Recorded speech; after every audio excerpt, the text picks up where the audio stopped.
أعوذ بالله من شرور أنفسنا ومن سيئات أعمالنا من يهده الله فلا مضل له ومن يضلل فلا هادي له وأشهد أن لا إله إلا الله وحده لا شريك له وأشهد أن محمدا عبده ورسوله الذي أرسله بالحق بشيرا ونذيرا وداعيا إلى الله بإذنه وسراجا منيرا أما بعد فإن خير الحديث كتاب الله وخير الهدي هدي محمد صلى الله عليه وسلم وشر الأمور محدثاتها وكل محدثة بدعة وكل بدعة ضلالة وكل ضلالة في النار. أعوذ بالله من الشيطان الرجيم. بسم الله الرحمن الرحيم. قاف والقرآن المجيد بل عجبوا أن جاءهم منذر منهم فقال الكافرون هذا شيء عجيب أئذا متنا وكنا ترابا ذلك رجع بعيد قد علمنا ما تنقص الأرض منهم وعندنا كتاب حفيظ بل كذبوا بالحق لما جاءهم فهم في أمر مريج أفلم ينظروا إلى السماء فوقهم كيف بنيناها وزيناها وما لها من فروج والأرض مددناها وألقينا فيها رواسي وأنبتنا فيها من كل زوج بهيج تبصرة وذكرى لكل عبد منيب. فقال الله تعالى في سورة البقرة أعوذ بالله من الشيطان الرجيم. يا أيها الذين آمنوا استعينوا بالصبر والصلاة إن الله مع الصابرين ولا تقولوا لمن يقتل في سبيل الله أموات بل أحياء ولكن لا تشعرون ولنبلونكم بشيء من الخوف والجوع ونقص من الأموال والأنفس والثمرات وبشر الصابرين الذين إذا أصابتهم مصيبة قالوا إنا لله وإنا إليه راجعون. فقال الله تعالى في شأن محمد صلى الله عليه وسلم إن الله وملائكته يصلون على النبي يا أيها الذين آمنوا صلوا عليه وسلموا تسليما. اللهم صل على محمد وعلى آل محمد كما صليت على إبراهيم وعلى آل إبراهيم إنك حميد مجيد اللهم بارك على محمد وعلى آل محمد كما باركت على إبراهيم وعلى آل إبراهيم إنك حميد مجيد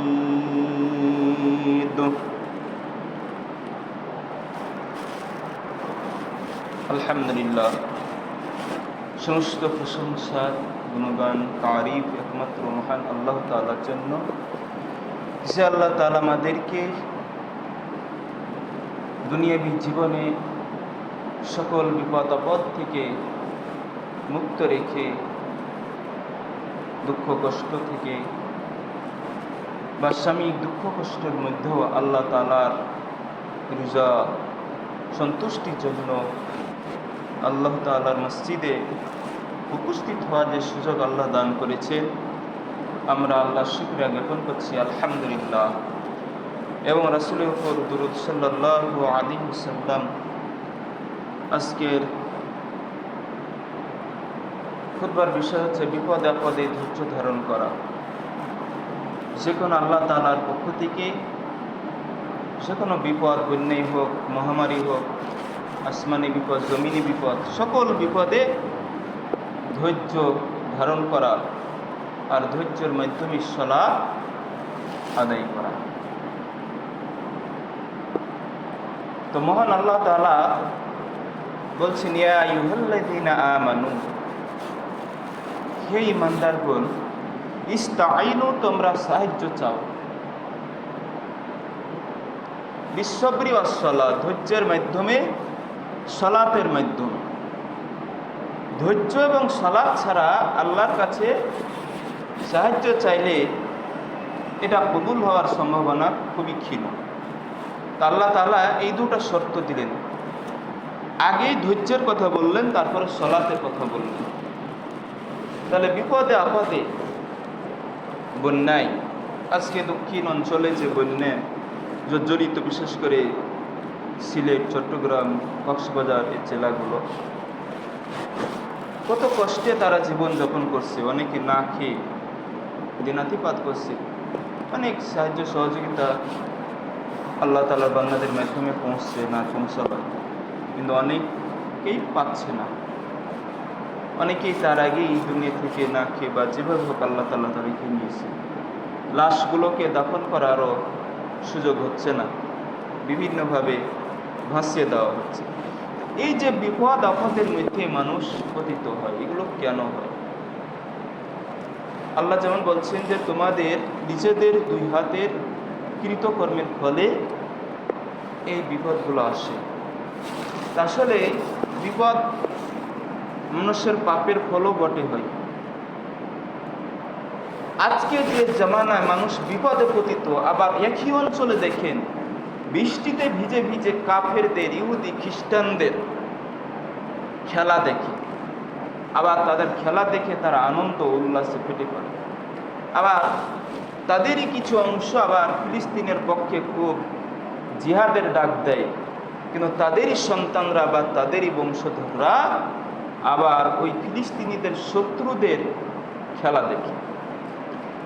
যেই আর্জেন্টিনা সরকার ঘোষণা দিয়েছে যে এই খেলাতে যতগুলো ইনকাম হবে, টাকা পাওয়া যাবে, এগুলো ইসরায়েলের জনগণ, শিশুদের জন্য ব্যয় করা হবে। অথচ এই যে অন্ধ অনুকরণের মাধ্যমে সে সমস্ত কাফিরদের খেলাগুলোকে আমরা সাপোর্ট করি। শুধু সাপোর্টও নয়, কোটি কোটি, লক্ষ লক্ষ টাকাও খরচ করা হয় তাদের খেলাগুলোকে দেখার জন্য। অথচ এই সময় মানুষ বিপদে পড়ে আছে। যারা বিপদে পড়ে আছে তাদেরই হয়তো তারা আত্মীয় স্বজন হবে, তাদেরই এলাকার লোক। আর সারা বাংলাদেশে তো আছে, সারা বিশ্বে তো আছেই। এই যে মানুষ আবার তাদেরকে আবার আব্বা বলে ডাকে। রাসূল সাল্লাল্লাহু আলাইহি সাল্লাম বলছেন যে যারা, সহিহ বুখারী 2999 নম্বর হাদিস, যে নিজেদের পিতাকে বাদ দিয়ে অন্য কোনো পিতাকে পিতা বলে দাবি করে, তাদের স্থান সরাসরি জাহান্নাম। অথচ আজকে সেই মেসিকে আব্বা বলে ডাকছে। কত কুলঙ্গার! এই সমস্ত মানুষ ইসলামের ভিতরে থাকে কি করে? এদের তো ইমানই নাই, নষ্ট হয়ে গেছে। এই জন্য বলি যে বাংলাদেশে ইমানদার, ইমানওয়ালা, প্রকৃত খাঁটি মুসলিম খুঁজে পাওয়া খুব কঠিন। নামমাত্র 95% মুসলিম, কিন্তু কাজের ক্ষেত্রে 5% পাবে কিনা সন্দেহ। আপনি যেখানে যান, সফরে যান, যেখানে যান, আপনি সঠিক দিন খুঁজবেন, পাবেন না সহজে। এই যে মানুষ বিভ্রান্তির বেড়া জালে পতিত আছে, তো এই বিপদে পতিত হওয়ার কারণ এগুলো। যখন বিপদে পড়ে তখন তার আল্লাহকে ডাকে, বিপদ থেকে উদ্ধার হওয়ার পরে আল্লাহ তাআলা বলেন সূরা কাহফের ভিতরে, তারা তখন ওই সমস্ত লোকদের গুণগান করে বা ওই সমস্ত পদার্থের গুণগান করে যে কারণে আমরা উদ্ধার হয়েছি। মানে আল্লাহর সাথে শরীক সাব্যস্ত করে দেয়। অথচ পৃথিবীর মধ্যে সবচেয়ে ভয়ঙ্কর অপরাধ, ভয়ঙ্কর পাপ হচ্ছে শিরক করা। আর শিরকু বিল্লাহ, আল্লাহর সাথে শিরক স্থাপন করা। লোকমান আলাইহিস সালাম যখন তার পুত্রকে বলল, ইয়া বুনাইয়া লা তুশরিক বিল্লাহ, হে বৎস তুমি আল্লাহর সাথে শরীক করো না, ইন্না শিরকা লাযুলমুন আযীম, কেননা শিরক হচ্ছে ভয়াবহ অপরাধ। তারপরও যে কোনোভাবে শিরকের মধ্যে আমরা ডুবে আছি। ওই যে বন্যার ভিতরে যে সমস্ত লোকগুলো আছে, তাদেরও পরিবারে বা সন্তানে এখনো গলায় তাবিজ ঝুলছে। সরাসরি আল্লাহ রাসূল বলছেন যে ব্যক্তি তাবিজ ঝুলালো, মানে আল্লাহ তামিমাতান ফাকাদ আশরাকা, সে শিরক করলো। তো অনেক দিনই ভাইরা গেছে যে তাবিজগুলো কাঁচি দিয়ে কেটে ফেলে দিচ্ছে, এটা একটা ভালো দিক। তো আসলে এই যে শিরকের মধ্যে ডুবে আছে, এই যে অতগুলো অপরাধ, বিশেষ করে উত্তরবঙ্গে যে শিরক আছে তার চেয়ে দক্ষিণবঙ্গের শিরকের আস্থান আরও বেশি তুলনামূলকভাবে। কারণ ওই এলাকায় তাওহীদের দাওয়াত, ইমানের দাওয়াত খুবই কমই। অথচ ভণ্ড পীর, ভণ্ড মাস্তান, ভণ্ড সন্ত্রাসী, ভণ্ড সেই সমস্ত পীর বলে যত দাবি করে পীর মুরিদ, এরা কিন্তু ওই এলাকাগুলো দখল করে। সম্মানিত মুসল্লিগণ, তাহলে আমাদের ইমানি দায়িত্ব হলো শিরক থেকে বেঁচে থাকতে হবে 1 নম্বরে। তারপরে বড় বড় যেগুলো অপরাধ, জাদুটোনা করা, মিথ্যা বলা, চুগলখড়ি করা, একে অপরের গোয়েন্দাগিরি করা, সন্তানগুলোকে হত্যা করা, সতী সাদী নারীকে মিথ্যা প্রবাদ দেওয়া, এই সমস্ত অপরাধ থেকে অবশ্যই আমাদের বেঁচে থাকা ইমানি দায়িত্ব। পাপের শাস্তিগুলো এমনিতে আসে না, এবং আল্লাহ তাআলা সহজে শাস্তি দেন না। আল্লাহ তাআলা সুযোগ দেন যে আমার এই বান্দাগুলো পাপ থেকে ফিরে আসছে কি। তাহলে আসি সূরা বাকারার ভিতরে আল্লাহ তাআলা বলছেন কি, ইয়া আইয়ুহাল্লাযীনা আমানুস্তাঈনু বিস-সাবরি ওয়াস-সালাহ, হে ঈমানদারগণ তোমরা ধৈর্যের মাধ্যমে এবং সালাতের মাধ্যমে সাহায্য চাও। আমরা তো ভুলে যাই, বিপদে পড়লেও অনেকে ভুলে যায় আল্লাহর কাছে গিয়ে সাহায্য চাইতে হবে। বিপদের সময়, বন্যার সময়, ওই সময় সালাত আদায় করা কঠিন হয়ে যায়, পানিতে ডুবে আছে সব কিছু স্বামী, যার ফলে আল্লাহ আগে ধৈর্য ধরতে বলেন। ধৈর্য ধরার পরপরই আবার সালাতের কথা বললেন, অর্থাৎ ওই অবস্থাও যেভাবেই হোক সালাত আদায় করতে হবে, কোনো উপায় নাই। তাহলে এই দুটা কাজ করাই লাগবে, নচেত আল্লাহর সাহায্য পাওয়া যাবে। ইন্নাল্লাহা মা'আস সাবিরিন, অবশ্যই আল্লাহ তাআলা ধৈর্যশীলদের সাথে আছে। মানে যারা ধৈর্য ধারণ করবে, আল্লাহর কাছে সাহায্য চাইবে সালাত দিয়ে, তাদেরকে আল্লাহ তাআলা অবশ্যই কী করবে, সাহায্য দান করবেন। তাদেরকে আল্লাহ তাআলা ধৈর্যশীলের পুরস্কার দিবেন। এটা আল্লাহ নিজেই বলছেন, ইন্নাল্লাহা মা'আস সাবিরিন, আল্লাহ অবশ্যই ধৈর্যশীলদের সাথে আছে। তারপরে আয়াতে আল্লাহ বলছেন যে ওয়ালা তাকুলু লিমান ইউকতালু ফি সাবিলিল্লাহ, আল্লাহ তাআলা বলছেন যে ইয়া আইয়ুহাল্লাযীনা আমানুস্তাঈনু বিস-সাবরি ওয়াস-সালাহ ইন্নাল্লাহা মা'আস সাবিরিন। তো ওয়ালা তাকুলু লিমান ইউকতালু ফি সাবিলিল্লাহ, এখানে আল্লাহ তাআলা বলছেন যে তোমরা ওয়ালা তাকুল আমওয়াত, মৃত্যু বলিও না তাদেরকে যারা লিমান ইউকতালু ফি সাবিলিল্লাহি, যারা আল্লাহর পথে কি হয়ে যায়, নিহত হয়। আমওয়াত শব্দটা আল্লাহ তাআলা এখানে ব্যবহার করেছেন, কারণ হলো যেখানে মৃত্যুর বহু বচনটা উল্লেখ, এক বচন হচ্ছে মাউত, বহু বচনে আমওয়াত। যে যারা আল্লাহর রাস্তায় নিহত হয়, জীবন দেয়, তাদেরকে তোমরা মৃত্যু বলিও না।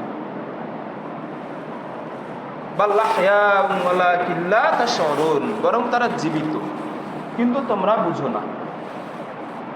তাহলে ওমর, উসমান, আলী, হামজা, আব্বাস, খুবাইব, খাব্বাব, সুমাইয়া, এইভাবে যারা দ্বীনের জন্য জীবন উৎসর্গ করে গেছে, কাফেরদের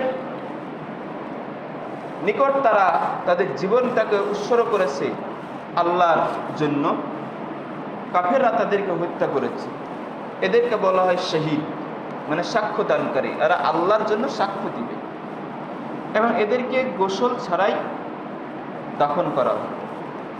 শহীদ যারা প্রকৃত শহীদ দ্বীনের জন্য, এদেরকে গোসল ছাড়াই কি করা হয়? জানাজা দিয়ে দাফন করা হয়। এবং তার পরনে যে পোশাক, সে অবস্থায় যদি সেটা পবিত্র থাকে। এখন এই শহীদগুলো আমরা বিভিন্ন সেক্টরে লাগিয়ে দিই, কিন্তু এটা তো আমাদের অন্যায়।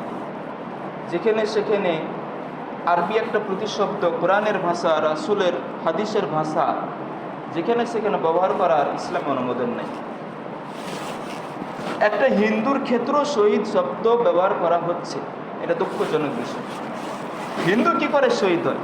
সে তো দ্বীনের বিপরীত, সে তো কাফের, সে তো অমুসলিম, সে তো দ্বীনের বিরুদ্ধে শিরক স্থাপন করে গেছে, সশরীরে কাফেরদের পক্ষে থেকেছে।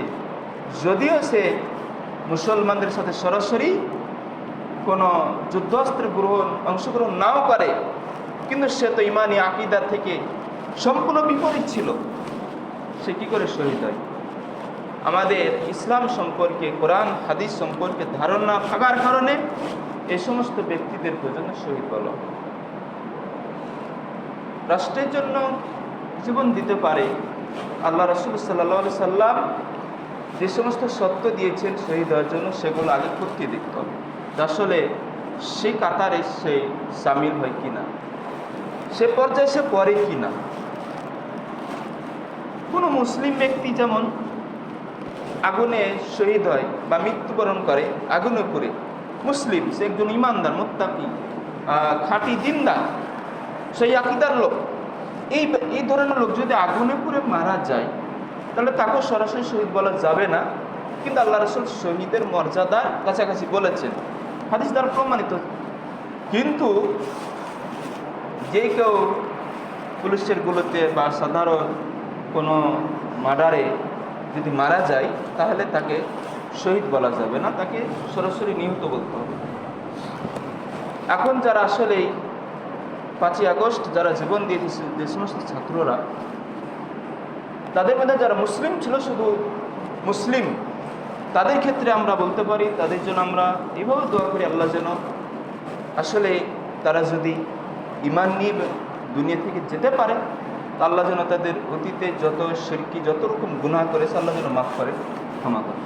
এখন আসি, বিষয়টা হলো আল্লাহ তাআলা দ্বীনের জন্য যে সমস্ত ব্যক্তি শহীদ হয়, তাদেরকে শহীদ হিসেবে আখ্যায়িত করেছেন।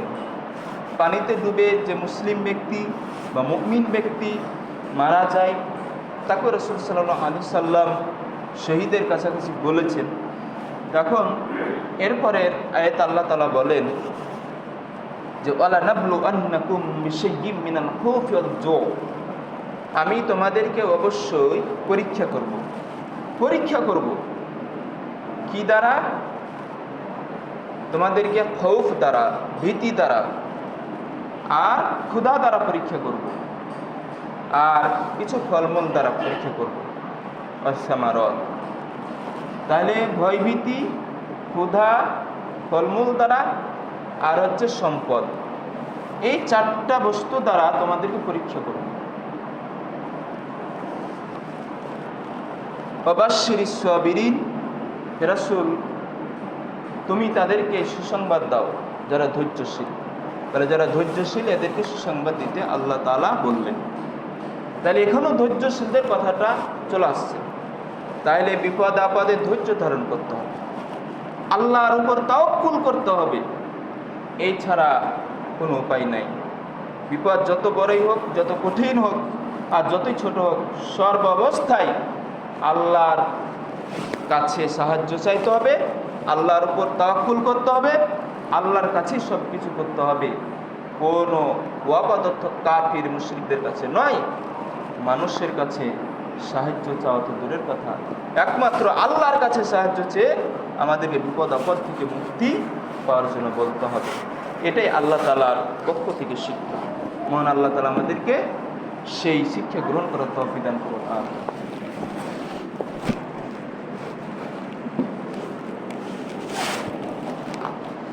ইন্নাল হামদুলিল্লাহ ওয়াসসালাতু ওয়াসসালামু আলা মান লা নাবিয়্যা বা'দা। আউযু বিল্লাহি মিনাশ শাইতানির রাজীম। আল্লাযীনা ইযা আসাবাতহুম মুসিবা ক্বালু ইন্না লিল্লাহি ওয়া ইন্না ইলাইহি রাজিউন। আল্লাহ বলছেন, যখন মানুষের কাছে বিপদ আসে, যখন বিপদ এসে পতিত হয়, আল্লাযীনা ইযা আসাবাতহুম মুসিবা, যখন মুসিবা মানুষের কাছে এসে যায়, তখন কি করবে? তখন তারা বলবে ইন্না লিল্লাহি ওয়া ইন্না ইলাইহি রাজিউন, অবশ্যই আমরা আল্লাহর জন্য এবং আল্লাহর দিকে ফিরব, প্রত্যাবর্তনকারী। তাহলে আমরা আল্লাহর জন্য, আল্লাহর সৃষ্টি হয়েই পৃথিবীতে এসেছি, আবার আল্লাহর সৃষ্টি হয়েই পৃথিবী থেকে বিদায় নিব, আল্লাহর কাছে যাব। এই কথাটা বিপদ আপদে বলতে হবে। যদিও রাসূল সাল্লাল্লাহু আলাইহি সাল্লাম থেকে আরও বানিয়ে আছে, দোয়াগুলো আছে, আল্লাহুম্মা আজরিনি ফি মুসিবাতি ওয়াখলুফ লি খায়রাম মিনহা, যে আল্লাহ তাআলা আমাকে রক্ষা করুন এই মুসিবতে এবং এর চাইতে উত্তম আরও কিছু দান করুন। তাহলে এই কথাগুলো বলতে হবে। বিপদে আল্লাহর পরীক্ষা আসার জন্য আপনি আলহামদুলিল্লাহ পর্যন্ত বলতে পারেন, কারণ এটা আল্লাহর শুকরিয়া যে আল্লাহ আমাকে ভালোবাসে বলেই আমার উপর বিপদ দিয়েছে, আর মুমিনদেরকে বেশি আল্লাহ তাআলা বিপদ দেন, এটাই সত্য। এই জন্য আমাদেরকে বিপদে আপদে ধৈর্য হারা হলে চলবে না। সব সময় কাফিরদেরকে পরাস্ত করার জন্য, কাফিরদের বিরুদ্ধে আমাদের থাকতে হবে, সোচ্চার হতে হবে। মুমিনদেরকে সব সময় বিপদ আপদে ধৈর্য ধারণ করে চলতে হবে, আল্লাহর উপর ভরসা করতে হবে, আল্লাহর উপর তাওয়াক্কুল করতে হবে। এটাই হচ্ছে মুমিনদের বৈশিষ্ট্য। আল্লাহ তাআলা পরে সেই ঘোষণাটা আরও দিয়েছেন যে উলাইকা হুম আলাইহিম সালাওয়াতুম মির রাব্বিহিম ওয়া রাহমা, তাদের উপর আল্লাহর রহমত, আল্লাহর পক্ষ থেকে, তাদের রবের পক্ষ থেকে রহমত এবং দয়া বর্ষিত হবে। ওয়া উলাইকা হুমুল মুহতাদুন, আর এরাই হচ্ছে সঠিক দিন বা হেদায়েত প্রাপ্ত, সঠিক রাস্তা তারা পায়। এই জন্য আমাদেরকে বেশি বেশি করে আল্লাহর দিনে থাকার জন্য আল্লাহর উপর তাওয়াক্কুল করতে হবে, সালাত আদায় করতে হবে, সালাতের মাধ্যমেই সাহায্য চাইতে হবে, ধৈর্য ধরতে হবে, ধৈর্যের মাধ্যমে সাহায্য চাইতে হবে, নচেত আল্লাহ দিবেন না। এটাই, এই কথাই সত্য। সম্মানিত মুসল্লিগণ, আল্লাহ তাআলার বাণী, অসংখ্য বাণী দ্বারা আমাদেরকে তিনি সতর্ক করেছেন। বিপদ মুমিনের জীবনে আসবেই, এটাই স্বাভাবিক। একজন ভালো মানুষ, সৎ মানুষের উপর জীবনে যখনই হোক তার কাছে বিপদ আসতেই হবে। আপনি সঠিক দিন মানতে যাবেন, আপনার উপর বিপদ আসবেই, আপনার উপর জুলুম আসবেই, জেল পর্যন্ত আপনাকে যেতে হতে পারে। জঙ্গি ট্যাগ দিয়ে, যে কোনো কিছু ট্যাগ দিয়ে, অথবা যে কোনো অপরাধী ট্যাগ দিয়ে আপনাকে জুলুম হতে পারে। এটাই স্বাভাবিক। সঠিক দিন মানতে গেলে কষ্ট স্বীকার করতে হবে, কষ্টের সাথে ধৈর্য ধরতে হবে। ইন্না মা'আল উসরি ইসরা, অবশ্যই কষ্টের সাথেই কি রয়েছে? স্বস্তি, সহজ রয়েছে। এই সহজলভ্যতা অর্জন করার জন্য, আল্লাহ তাআলার সেই ফল লাভ করার জন্য, ইমানের তাকিদ বৃদ্ধির জন্য আমাদেরকে সচেষ্ট থাকতে হবে। দুনিয়ামুখী হয়ে আমাদেরকে দুনিয়ার উপর ভরসা করলে চলবে না, আখিরাতমুখী হতে হবে। আল্লাহর উপর ভরসা করে আমাদের এই জীবনটাকে সচল রাখতে হবে। আমাদের ভিতরে ইঞ্জিন পথটাকে অতিবাহিত করতে হবে। কোনো মানুষের মুখাপেক্ষি হওয়া যাবে না, কোনো মানুষের দ্বারস্থ হওয়া মোটেই চলবে না। বিশেষ করে শিরকের পর্যায়ে যে কাজগুলো হয় সেক্ষেত্রে যাওয়া যাবে না। তাবিজ যেমন একটা শিরক, তেমনই ভাবে কোনো মানুষের কাছে মাথা নতাও করো শিরক। এইভাবে ভয়াবহ আকার ধারণ করেছে। গোপনে অনেকগুলো শিরক রয়েছে।